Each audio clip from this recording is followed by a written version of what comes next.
বাংলাদেশ থেকে ঘুরে যাওয়ার পর ভারতীয় এমপিদের ব্রিফ করেছেন দেশটির পররাষ্ট্র সচিব বিক্রম মিশ্রি।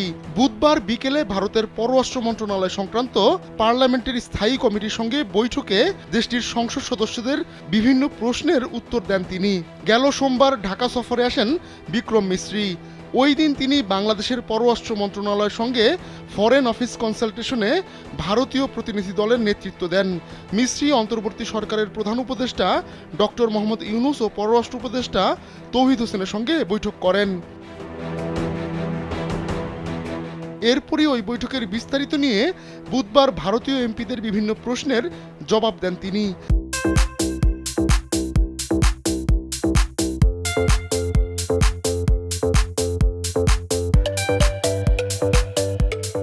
বিভিন্ন গণমাধ্যমের প্রতিবেদনে জানা যায়, নয়াদিল্লিতে পার্লামেন্ট অ্যানেক্স ভবনে 2.5 ঘন্টার বেশি সময় ধরে এ বৈঠক হয়। এ তথ্য জানিয়েছেন পার্লামেন্টারি কমিটির প্রধান শশী থারুর। তবে বৈঠকের বিস্তারিত জানাননি তিনি। শশী থারুর বলেন, পররাষ্ট্র সচিব সবে সফর থেকে এসেছেন।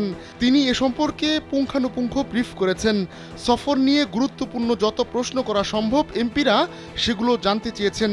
প্রায় 21 থেকে 22 জন এমপি বৈঠকে উপস্থিত ছিলেন। তবে তাদের সব প্রশ্নের উত্তরই অকপটে দিয়েছেন মিস্ত্রি।